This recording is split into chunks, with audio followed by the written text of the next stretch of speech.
All right, dog lovers, listen up because this episode might just save you from making a tremendous mistake. Too many people pick a dog the way they pick a new pair of shoes because it looks cute. Then a few months later, they're wondering why their house is destroyed, their dog is bouncing off the wall, their life is a chaotic mess. If you don't want to have dog buyer's remorse, then this episode is for you. Stay tuned. I'm Amy Castro, and as you know, I'm the host of Muddy Paws and Hairballs, and today I've got with me a guy who has seen it all in his 25 years as a trainer and behaviorist working with extreme canine behavior cases. He's the owner of Kindred Souls Canine Center in Howell, New Jersey, and his new book is called Canine Conversations, and it's available now on Amazon in paperback and as an ebook, and his name is Pete Campione. And Pete and I are here to save you from yourself, or at least from choosing a dog that's going to turn your life upside down. We're going to talk about big mistakes people make, what you should actually look for when picking a pup, and why a dog is not a cute accessory. It is a lifetime commitment. So before you bring home an adorable fluff ball, let's make sure you're not about to make a disaster level decision. So Pete, welcome to the show, and let's save these people from themselves. Hi, Amy. Thank you so much. And it cracks me up because in your intro, you said people spend more time researching a pair of shoes. Do you know I actually got a bad review on Yelp for saying that to somebody? This woman came in and she had a French Bulldog. And she was getting pissed at it because it was being a French Bulldog. And my assistants kept whispering in my ear. They said, she's being really mean to that dog. She's doing this. She doesn't like that. And she gave me a bad review, and I had actually walked up to her, and I looked at her shoes, and she had Hoka sneakers, which are really cool sneakers. And I said, there's nothing wrong with this dog. I guarantee you researched those sneakers more than you did this, because this is a perfectly normal French Bulldog. And she gave me a bad review for it, but tough luck. There was nothing wrong with the dog. Yeah, I agree. Yeah, I'm sure she did. Or she just got lucky because she followed the trend of other people around her, which is another way that people tend to pick their pets, which is why I think there are so many French Bulldogs and Doodles that are in the wrong homes. And we won't even get into whether those dogs should really exist or not. That's a whole nother show. Please. But I do want to do that show. Yeah. So you've been working with dogs for 25 years. What are some of the most common mistakes people make with picking a dog? And how often do they come to you and the conversation starts with, but he was so cute? Oh, please. I've learned in 25 years to avoid the look of horror that normally goes on my face when I hear this. And now I've learned to breathe 5 times before I answer, because you're dealing with close to 50% of my clientele will come in with a dog that they know nothing about. And then I hear these words, which make my head explode. Well, I didn't know, but that's why I'm here. To which, of course, I always answer, do you buy the car before you learn to drive? Or do you buy the car after you learn to drive? And do you buy the car because it's red?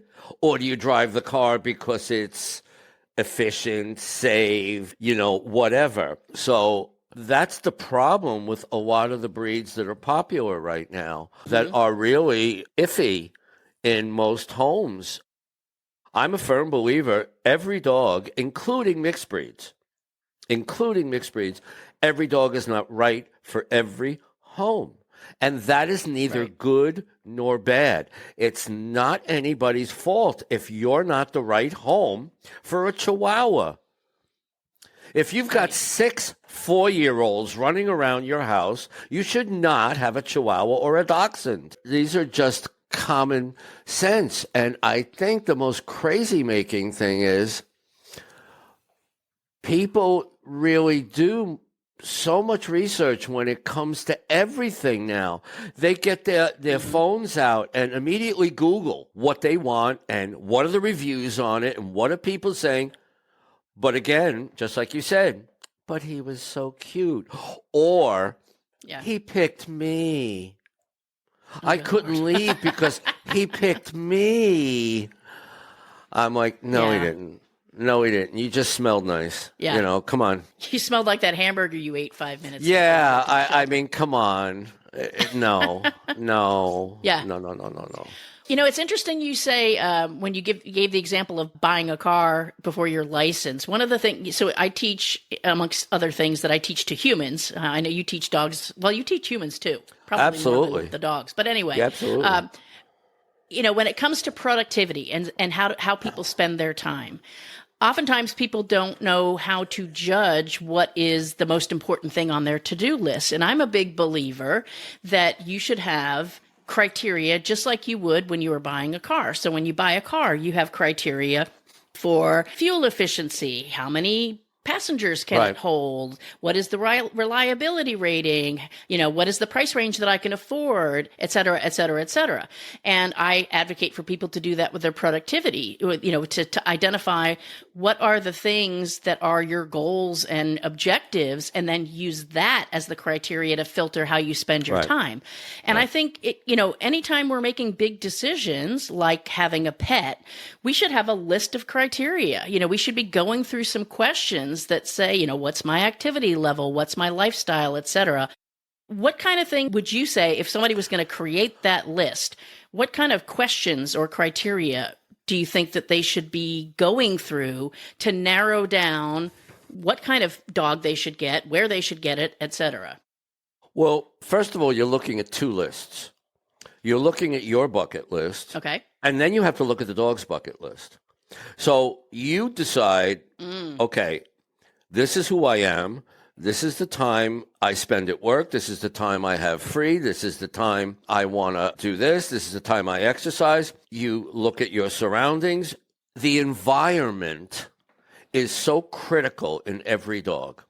That's why, I mean, my breeds, and they're both in the room with me right now, is my Australian Shepherd, which I've had Australian Shepherds for over 25 years, and Dobermans. These are two breeds that are not for everybody. They have bucket lists. So not only do they have to fit my lifestyle, I have to be able to support what they need to make them healthy and balanced. If you don't do both, you're on a crash course. And what happens a lot of times, what I see is, okay, they didn't do that. So now the human, not the dog, the human has to work harder to compensate to the dog's bucket list because the dog is now not getting what it needs, therefore redirecting it in all the wrong places. And then they come to you. I have actually heard the words, "Can't you train this husky not to be so active?" And then, of course, my head explodes. Calm down and answer them. No, I cannot change the DNA on this dog. This is something that is inherent in this breed. So you got two lists, but you've got to look at everything. My problem: people start with their heart, and then it goes to their head. They need to start with their head, so then their heart can enjoy the situation. Switch it. Head first, heart second. You're inviting something into your house. I would tell people, do as much research on the dog, but imagine you're inviting someone to rent a room in your house and think of all the research you would do on that person before you allowed them to live with you. Why not do the same thing? Because more than likely the roommate won't last more than a few months or a year or two. Dog's going to be there 15 years, minimum, you know, depending on the dog. And the research you do does start first off with yourself. I have 3 kids, and I may get in trouble for this, but most good breeders, and I don't know about your rescue, but most rescues in New Jersey do not adopt to families with children under 6. It is not fair to those 2-year-olds and 3-year-olds who do not understand the concept of this is not a toy to make them miserable following rules that they don't understand. So, you have to look at everything. Do you have 95-year-old great-grandma living with you who has skin like cellophane, who cannot have a dog jumping on her? Here's my environment. Now, the rescues I deal with and the breeders that I deal with not only want to not only rehab the dogs and profile them, but then they profile the families that are coming in and asking. I mean, do you know how many people I actually know right now with Australian Shepherds who have no backyards? Oh, my God. I mean, how do you have a herding breed with no backyard? So that means they either got it from someone who's a puppy mill, or they got it from someone who was just trying to make a buck. Here's the dog, give me the money, bye. Mm-hmm. And as a legitimate rescue, how many rescues are out there right now making money and just grabbing dogs from no-kill shelters, selling them for $4.50, and you never hear from them again. They don't care who takes the dog. So research on everything. Research who you're buying or getting the dog from. Research who the dog is. A good rescue has a profile. A good rescue will ask you as many questions as you should be asking them. I want to make the point that the research starts before you walk into that adoption event or walk into that shelter. You're doing this homework in advance. You're assessing your lifestyle, your home, the people that are living in it. And, I would just plead to people out there is just to be honest about it. I mean, your comment about kids under 6, I don't care how well behaved you believe your kid is. And we recently just rejected somebody. It was actually for a cat. They wanted to adopt not one, but 2 cats living in a very small apartment. And one of the cats recently had a front leg amputated, and they had children under the age of 3. And I was like, yeah, no, that's not going to happen. Well, my kids are good. My kids are well behaved. And I'm like, if you're not watching them 24/7 and that cat can't get away, it's going to use the other 3 paws and its teeth to get away. And we're not putting that animal in that situation. So, and I think activity level is another huge one. It's that people like, whether it's a herding breed or whether it is just a working dog breed that needs a job. If you're a couch potato, don't get a Doberman Pinscher. Don't get an Australian Shepherd, because you already are not going to give that animal even just its physical needs, let alone its mental needs. But even that is still down to the individual dog. Yes. My girl Shelby here, who's 3, my assistant has her brother night and day. Her brother, I can't stand him. He sleeps until 12 o'clock. Shelby is whining at 7 every morning. You will not sleep past 7. That is it, or I will scream. You have to base the individual, which is why when you go to a rescue, you go to a breeder, you ask a ton of questions. Do you know it takes me usually 6 months to acquire a new dog? And if I go to rescue or to a breeder, I give them my list of what I'm looking for, and I let the professional who knows the dog tell me what's right for my house. When I got Louie, my Doberman, I had the breeder pick. I said, look, I run a school. I need a dog that's active. I need a dog that's got high drive and interested, that wants to work. But I need sweetness. And that's what I got. And if I were to go to a rescue, I'd say the exact same thing. Give me a dog who wants to work. Give me a dog who doesn't have this or has this. And that's the way you do it. And you said something before about evaluations. Evaluations are cumulative.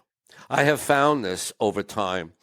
I love people who charge an arm and a leg to evaluate a dog.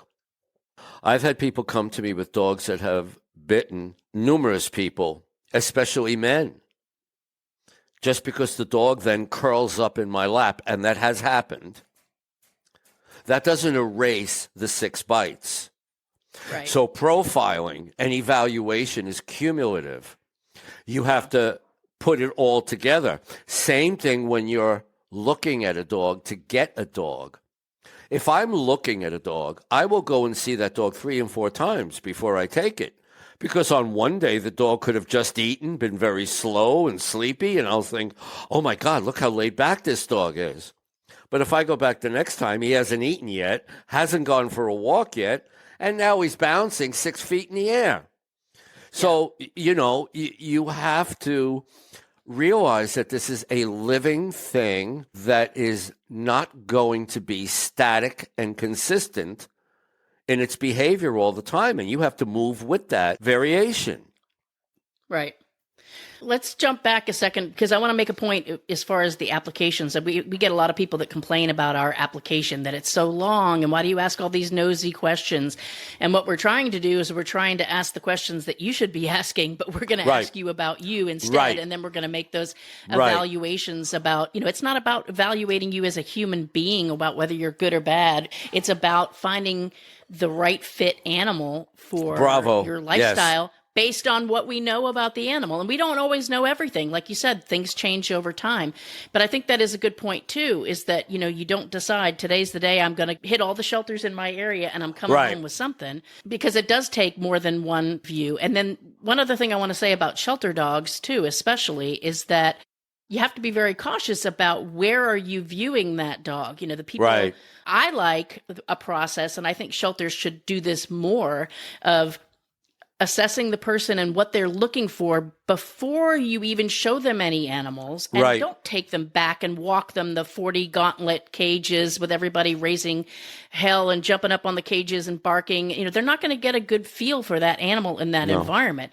No. Find out what that person is looking for, because those animals. Go back and select an animal and then have them meet that animal in a quieter place because I've seen too many times great perfect fit animals get overlooked because they're acting very active, or they're sitting in the corner because they're overwhelmed by the chaos that's going on around them. And that's not really who they are. It's who they are at that moment in time in that bad environment. Quite frankly, in shelters, you're dealing with a dog that is in a semi-state of trauma. They've been displaced. They are packless. So they're all over the place. This is why adaptive process takes between 30 and 90 days. So the dog is in flux when they're there. So their responses are measured and normally on better behavior than worse behavior, because they've got no rules, they've got no pack, so they tend to be looser. And then when they get the dog home, the dog starts to revert to what I call inherited behavior. And that's where you come in and you start training and saying, okay, this is where you are now, and this is what we do here. I just love what you said about how long your applications are. If I'm applying for something, and this is what I tell people, I said, if they don't do a home check, if they don't give you a lot of questions, then they don't care where their dog is going. They just want you to take the dog. If they ask you a lot of questions, if they ask about your environment, they want to give you the right dog. Why would you argue? Why would you take the wrong dog when they're trying to give you the right one? But we live in a very immediate gratification society. That's the human. We want it now. Yeah. What should I be looking for? Like, let's say I am going to a shelter, right? And they're doing the right thing. They're bringing an animal up for me to look at. What would be some positive versus cautionary signs when I'm being introduced to an individual? Assuming we've assessed the lifestyle thing. Start with engagement. Start with how easily does this dog engage? That shows you a level of learnability. It also shows you how much work the dog will need to get to full engagement. If a dog engages with you very, very easily, looks at you, follows you, sometimes I'll just take a dog and play with it in the room and move around and see, does this dog stay with me? Just to see if there's that level of engagement. If a dog runs in the corner and goes under a chair, well, that tells me something else. I let the dog tell me who they are. And simple tests of communication back and forth. Does the dog understand communication? If the dog doesn't understand communication, then that tells me this dog has spent its life in a backyard or in a cage because he doesn't understand to and fro. The environment creates the dog. So when you're looking at and assessing a shelter dog, that all plays into it. Because that's why it's so hard to get research. And that's what drives me so crazy about methodologists is we can't get research on dogs because the minute we touch them, we infect them with us. They reflect us. So it's very hard. You know, you can study bees, you can study whales, can't study dogs. We don't infect bees. We don't affect whales. Dogs immediately start reflecting the environment and who we are. And that's why individualism and that connection that you make with that dog tells you something about that dog in the moment. But going back and seeing, does the dog improve? I'm dealing with a border collie right now that was brought in that had growled and wouldn't let anybody but the owner near it. Took me a half an hour to get the dog sitting next to me. And now I'm actually using the dog. We're on, I think, a week 4 of a class. And the dog is actually working with me now. And the dog has calmed down. But I have to let the dog tell me, okay, come forward. Okay, no, go back. Okay, this. Okay, that. You have to earn trust and then communicate. And your test would be, okay, how quickly did this dog learn and how much do they want to communicate? That's just giving you an idea of not whether it's a good dog or a bad dog, but who the dog is. That's all. Well, and I think it's key that you know that, and I like that you didn't label it good, bad, or otherwise, because the dog is who the dog is. Right. And then you know going into it how much work you're going to have to do to integrate it into your life, your lifestyle, your household, and all of that. And are you up for that challenge? Some things are going to go much easier and some things are going to take a lot of time and effort. And do you have that time and are you willing to put in that effort? I think that's so important for people to ask themselves. There are generalities. If you look at a dog, you could just tell by the way the dog is moving. Okay, this dog likes to work. This dog has got a lot of energy. This dog needs a lot of stimulation. This dog is thriving on that. That tells you something. Okay. Well, do I have time to do all this? Right. If the dog just comes and curls up in your lap, well, okay, this dog may be a little more laid back.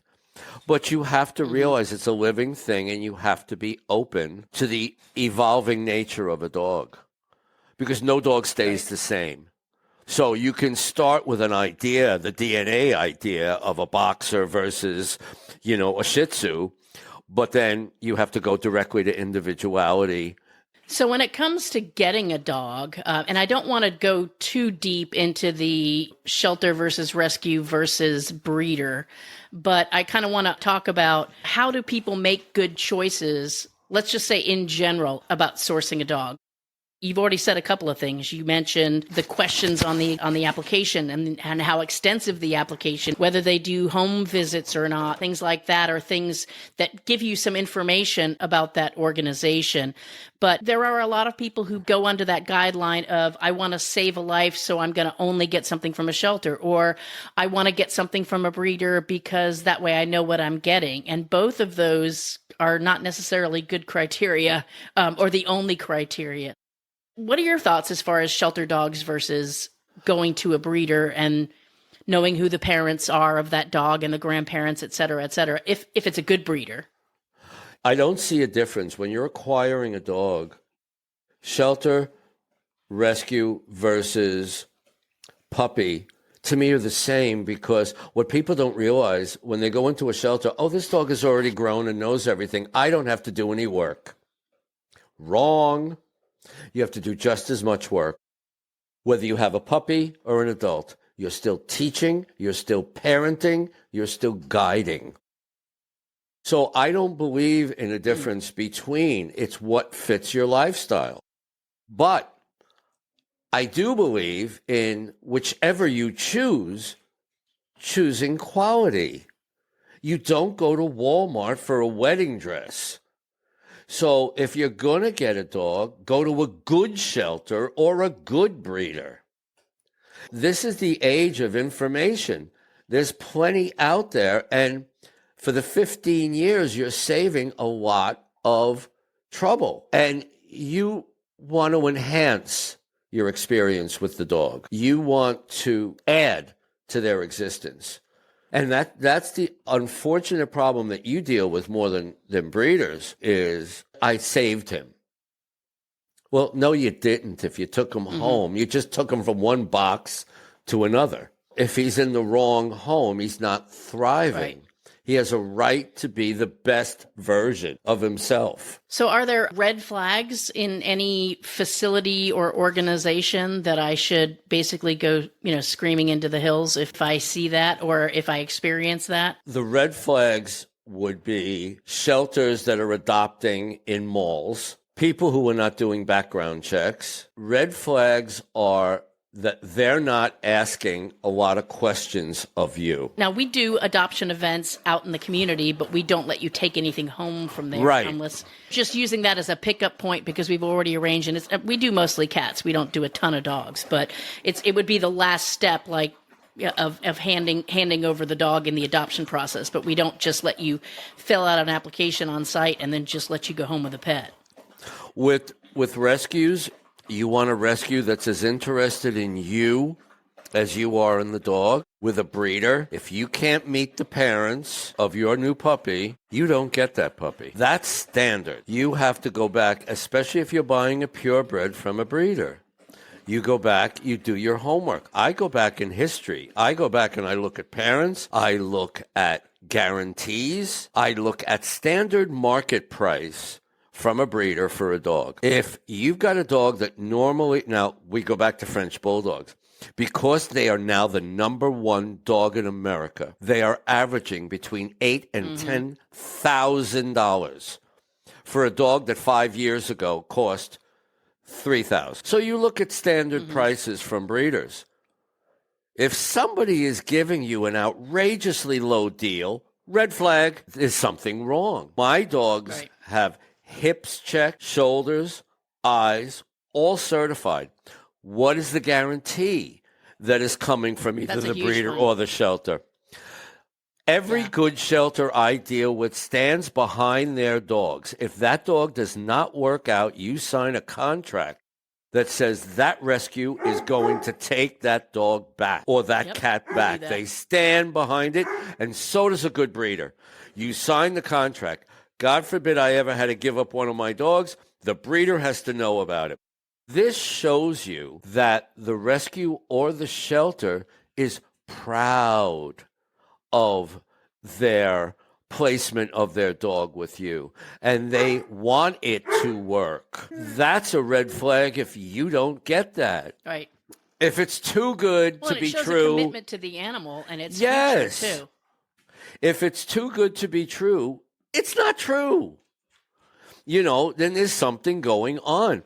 And right now, puppy mills have gotten very smart about using fake homes. They'll put the puppies in a pen with fake parents, and people don't know. And then they go, oh, no, it was a real breeder. I went to a house, and I saw the parents. And I said, and you got your German Shepherd from them. I said, and how much was the dog? $800. No, you don't get a German Shepherd for $800. That was not real. I said, where's your contract? Oh, there was no contract. There was just a bill of sale. No. People who are proud of what they do follow through. I guarantee my work. If somebody goes through my class and they don't get it, they take it again for free. Oh, no. You're not leaving until that dog is worth it. And that dog has gotten what it needs. Your red flags are no different than with anything else. If somebody's selling you a Rolex for $25, no. For the fees, though, I want to just say that, in rescues, we keep our fees based on, we don't raise it because we happen to take in a purebred this or that. Our fees are based on the kind of average expense of what it costs us to care for the animal while it's in our care, and we kind of take a loss on most of our animals. But that's a good rescue. Because we get donations unfortunately, and stuff. Yeah, what people think is, this is the thing about rescues.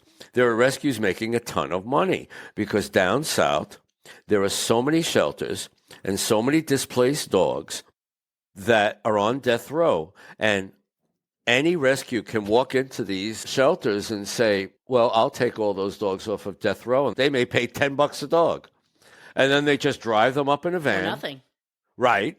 And then they drive them up in a van and they just hand them off to the first person with $400. And I also get people who are like, well, I looked everywhere and this was the only person I could get the dog from now. Well, no, not now. I've waited half a year for a dog.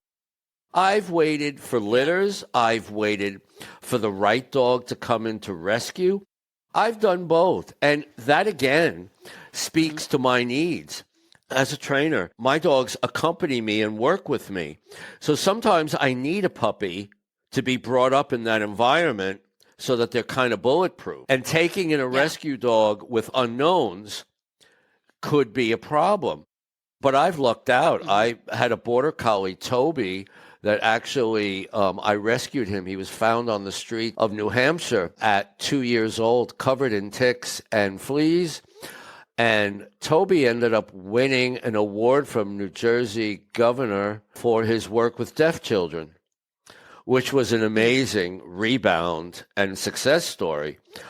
In fact, I wrote about him in the book.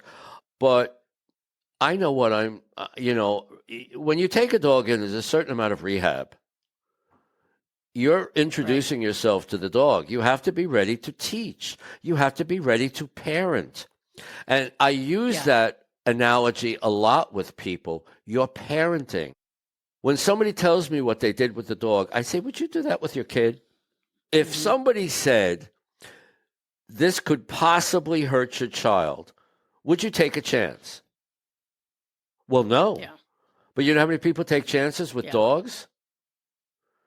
That's why good breeders and rescues need to ask a lot of questions to find out who is this that's asking me for my dog. Yeah. Yeah. Then sometimes you end up sitting on animal. I mean, I've had people get pissed off and I guess you just don't want this animal to find a home. It's like, no, I just don't want it to go home with you. It's like, I hate to be an ass, but you're not the right fit. And I would rather, I'm taking a blind pit bull with me when I move because she's not my dog, but we have not found the right adopter for her. And I'm not just going to give her to anybody just because I don't feel like taking 7 animals with me back to the East Coast. They're all coming with. Once somebody feels like they've got the right dog and they bring it home, we give a lot of instruction on what to do when you bring a dog or a cat home and what kind of environment they need. And we obviously talk about equipment and things like that in advance. But what are the success factors, let's say, in the first 30 days, let's say, things that people should be doing when they bring a new dog home? Whenever you bring a new dog home, whether it's an adult dog or a puppy, there's a period of an adjustment. If it's a puppy, it's a little bit easier because they're smaller, they're babies. But either way, adult or puppy, it's like a baby.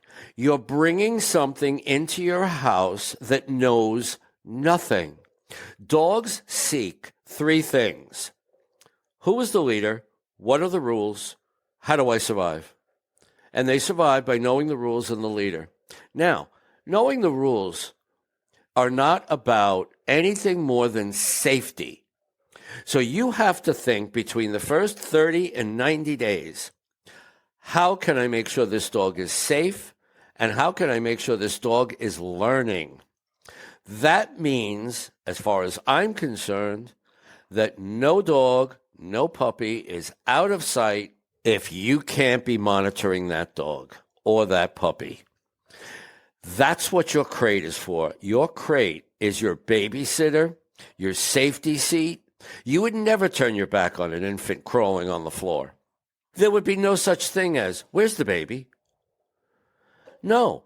And there should not be anything like that with the dog. It takes 2 seconds for any dog to pick something up off the floor and choke on it. So your rule of thumb in the beginning to provide stability, success, and a good bond is the dog is out, he has my attention, I'm focused. That's it. Give yourself a break. If you've got something to do, put the dog in a safe area, a pen or a crate. That way you know this dog is not learning bad behaviors, because the beauty of bringing a new dog home is they're ready for you to take charge, tell them how their life is going to be happy, and you got to do that. I often tell people, especially with adult dogs and puppies, to let them drag a short 2 to 3 foot chain leash around the house. Why a chain? So they don't chew and choke on it. But that leash gives you the ability to correct and to instruct. If you say, doggy, come, and the dog doesn't understand that, then you pick up the leash, bring the dog to you, and now the dog is like, oh, that's what it means. Oh, and you loved when I did that, so I'll do that again. Or if you see a puppy starting to poop on your floor because he's not housebroken yet, you pick up the leash, you say no, no, and get the dog outside. I don't want people grabbing the dog. That's intrusive. Picking up a leash is instructive, but I have to emphasize it must be chain. I don't want dogs choking because they're bored and chewing on their leash. But that whole thing teaches dogs not to jump, what's acceptable, what's not acceptable. It's an instruction tool. The first 90 days of puppy and rescue of an adult is learning and absorbing. If you put the work in the beginning, you can enjoy them later. You don't put the work in the beginning, then it's tedious the entire time. We'll be right back. Our pets aren't in our lives nearly long enough, so isn't it important that we build the best relationship with them that we can? Let us help. Get our exclusive guide, 10 Tips for Building a Lifelong Bond with Your Pet, and start transforming your relationship today. Just go to petparenthotline.com/bond with your pet.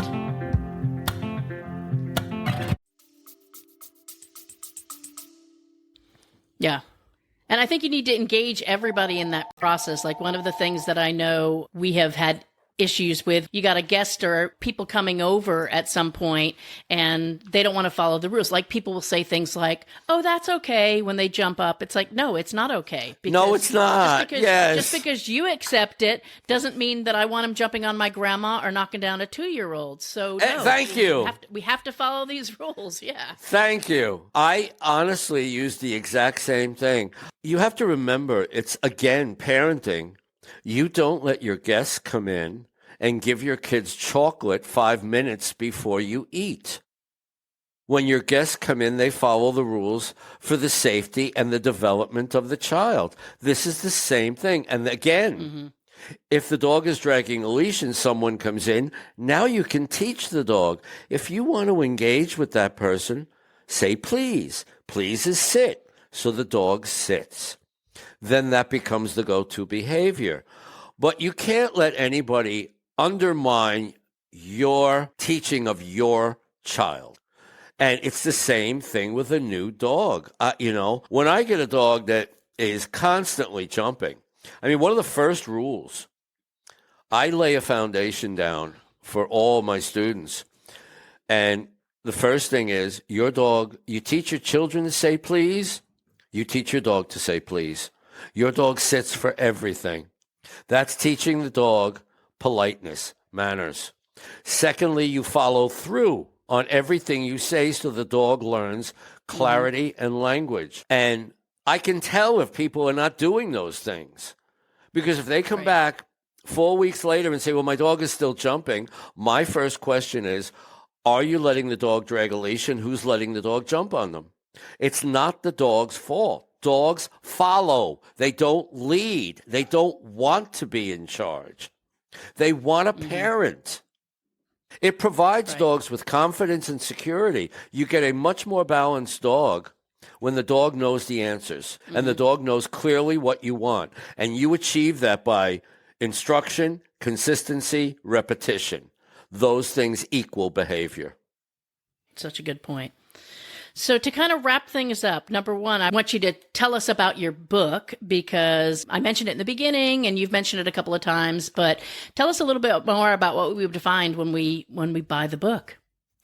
Well, oddly, it came about because I keep reading scientific studies that say, no, dogs are not empathetic.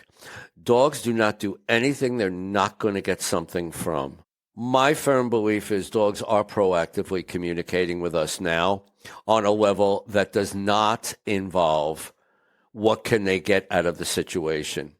And I've had a lot of experiences with that. And I have found communication with dogs is the key to, I don't like the word training. I like forming behavior. You don't say I'm training my child, but you're teaching your child, and teaching is effective communication. And I feel like the book teaches people to listen and respond. In my area, I get a lot of dogs who are not accepted other places. I get dogs with severe PTSD who've been abused, bait dogs, hoarding dogs. There's a story on my website about a dog named Fiona. She's also a book. She was a husky who was found in a box of dead puppies in a hoarding situation. And Fiona, it took her about a year to finally learn how to play. I look at these broken and, coming from my childhood, I just sort of project onto them like, wow, if only somebody had done this for me. So I take a lot of cases that nobody else will. Deaf dogs, blind dogs, PTSD, severe anxiety, behavioral issues that keeps these dogs from being resilient. Because unfortunately, when people get these dogs, again, they're thinking with their heart first. Why are you adopting a blind dog when you have no experience with that? You can't rehabilitate what you don't know. And my job then is, okay, you've already got the dog. Here's what you need to do. So the book is about creating communication first. I am over looking at endless verbal vomit from training videos where everybody just walks in a room and starts yanking on the dog. Nobody communicates to the dog first to say, hey, we got a back and forth going here. I'm talking to you. You're talking to me. Introduce yourself. Before, a lot of these trainers just walk in, okay, do this, do this, do that. No, you can't. Introduce. Have a connection first, and that way the dog wants to learn. If a dog wants to learn, it lasts. Otherwise, with methodologists, it only lasts as long as you're making them do something. I want to convince them to do something because it's the right choice. And the book shows this because these are extreme cases. These are cases where there was no hope, and we found it, and it came full circle. The real catalyst for the book was a German Shepherd that I dealt with that was bought by a millionaire. He bought 3 puppies and left them in a kennel for 2 years and abandoned them. One of the dogs was adopted by this lovely couple, and his name was Martin, and I'll never forget him. And I'm not going to cry when I talk about this, but one night he broke free. I had taken a lot of time with Martin. Martin had black eyes. He was dead inside. He would do whatever you said, but there was no joy. There was nothing. After he started to come around, after he started to wag his tail, after he actually started to look and the light was back in his eyes, he was going through a second class with me, and in the middle of the class, he broke free from his owner and did something he had never done with anybody before. And his owner started crying, and then I was bawling like a baby. She was putting her coat on, and the leash dropped, and he ran across the room, jumped in my lap. I've got 90 pounds of German Shepherd licking me, knocking my hat off. I'm bawling like a baby, but all I heard was thank you, thank you, thank you. And it still affects me because that was proactive communication. That was proactive. He got nothing out of that. He wanted to tell me something. And that's why it's so important to fine-tune your communication with this dog. It increases the bond. It increases the safety factor. And they're a social being. So make them a social being. Talk to them. Listen to them. And that's what I hope the book does by seeing how it can work. If it can work with these extreme cases, imagine on a well-balanced dog. But it's a heart book. It's a very personal book about special dogs that have taken me through a journey, and I, in turn, have taken them through the journey. And I hope people enjoy it. I've gotten a lot of good feedback so far. Last chapter's a bitch, though, because it's your final conversation. Uh-oh. Yeah. I'm a firm believer. I have put on Academy Award-winning performances with that last conversation with some very special dogs. But you owe it to them to send them off in peace. So that last chapter is probably my most important chapter, but the hardest one for me to read or edit or talk about because it's so personal. And we all go through it. All of us in the animal world have signed on for children that will die before us. And we go through that always. But it's something that we signed on for, so we owe it to them. Yeah. Well, definitely encourage people to, and we'll put links in the show notes so that people can check out the book on Amazon. Sure. You can listen to it. You can read it if you want the paperback version, and we'll put those links out there. But Pete, thank you so much for being here today and sharing your experience and your wisdom. I really appreciate it, and I hope people take to heart all the advice that you provided throughout this episode. Well, Amy, thank you, and God bless you for the work you do, because good rescue people are true givers, because you are not in this to get rich. You know, when you get involved with animals, I haven't made a dime. All I do is lose money. I mean, I knew I was not going to get rich doing this. If I did get rich, I would be compromising my integrity. So you don't. It's love. Right. So that's why you guys are out in the trenches. And I offer, my school will give free training to any rescue. If I've got room in a class and you guys have got dogs that have problems, you come to me and that dog has a place. Because if you can give, I certainly can. So, you get a gold star for your life. Well, thank you. I appreciate that. All right, folks, if today's episode has saved even one person from adopting or buying a dog they had no business bringing home, then Pete and I have done our jobs. If you're about to bring home a new pup, please think before you leap. Don't just fall for that cute face or that sad story on the internet. Do your homework and set your dog and yourself up for success, because trust me, nobody wants to be the person crying on the phone to a trainer or to a rescue saying, I don't know what went wrong. A huge thanks again to Pete Campione for sharing his wisdom. And if you want to learn more, go grab his book. We put links in the show notes. If you love this episode, make sure to subscribe, leave a review, and tell your dog-loving or dog-struggling friends about it. And if you've made a dog decision disaster in the past, I'd love to hear about it. Find us on social media and spill your story. So until next time, love your dogs for who they are, not for who you thought they should be, and we'll see you in the next episode. Thanks for listening to Muddy Paws and Hairballs. Be sure to visit our website at muddypawsandhairballs.com for more resources, and be sure to follow this podcast on your favorite podcast app so you'll never miss a show. And hey, if you like this show, text someone right now and say, I've got a podcast recommendation. You need to check the show out, and tell them to listen and let you know what they think. Don't forget to tune in next week and every week for a brand new episode. And if you don't do anything else this week, give your pets a big hug from us.